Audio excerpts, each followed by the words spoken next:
The history of quilting has been around for many, many, many years.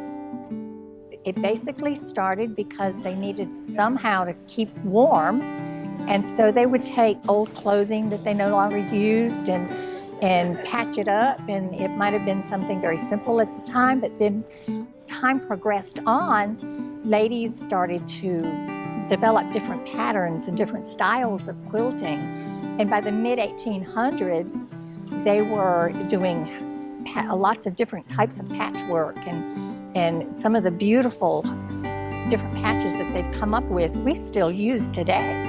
It's just progressed. You can tell the era of when fabrics came from by the type of fabric. And so we have so many different beautiful fabrics today that we're able to create all these beautiful quilts that members have brought in to show different ones today. We make quilts here in Anderson to honor our veterans and thank them for their service to our nation. Our group here in Anderson has made 1,160 quilts since 2014, and our foundation nationwide has made 226,041 quilts. We give them to the veterans. They've already paid for them. So we make them and present them to them, and we call it an award, where we wrap the quilt around the veteran. We're always proud to be here, and every year since I started doing this 6 years ago, before this week's over, we'll find a veteran here and put a quilt around them. So we usually do that on Saturdays. I like to do the piecing, but I've kind of gotten more into doing little small quilts rather than big, heavy bed quilts. My great-grandmother made quilts, and I always wanted to learn the old-timey way, but I think I like the new way better. I can sling it on my sewing machine and I can sew. Most of the quilts that I've made have been traditional, what's called traditional piecing.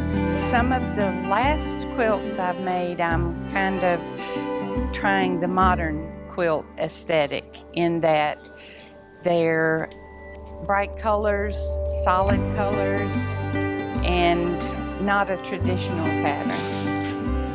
I learned how to sew when I was 5 years old on a treadle sewing machine, sewing quilt squares together for my mother. So I've been quilting 62 years now.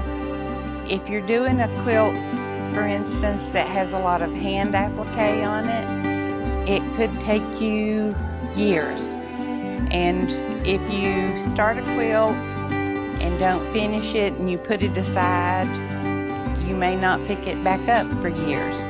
It just depends on, what you're doing at the time. Quilting and the fabric and the sewing is something I've always enjoyed. I've done it my whole life, and I find it very fulfilling creatively, and it also, to me, is calming. I think it relieves a lot of stress if you have stress. I've been quilting since the mid-'80s, and you just kind of venture off into different areas. Both of my grandmothers quilted, and so that's kind of where I decided that's what I wanted to do. She was my inspiration.